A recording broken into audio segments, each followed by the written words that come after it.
Welcome to Kenton's videos. Enjoy the video. You start by opening a terminal and confirming which shell you use. This matters because syntax and startup files differ. Once open, run echo $shell to identify bash, zsh, or fish and inspect ~/ bashrc or ~/ zshrc. If a custom bin directory is needed, export path equals $home/bin $path so commands are found, then source the file to apply changes. Make sure to set a comfortable prompt and verify basic commands like ls, pwd. Now you'll learn the core workflow for daily tasks.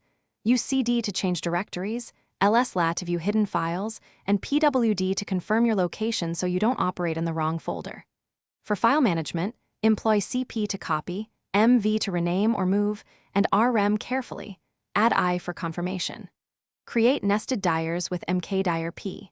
Handle permissions with chmod to adjust execute bits and chown to set ownership. When elevated rights are necessary, prepend sudo and explain why the command needs them.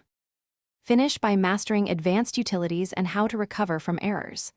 Monitor processes with psaux and top or htop for interactive checks, and inspect service logs via journoctl uservice. Manage software using your distro's package manager, apt, yum, or pacman. Running update then install and upgrade carefully. If something fails, read the error output, consult man pages, and trace system calls with strace. One key troubleshooting tip. When a command fails, rerun it with sudo or check logs with tail F to capture live errors and reproduce the issue. Thanks for watching. Consider subscribing if we helped you.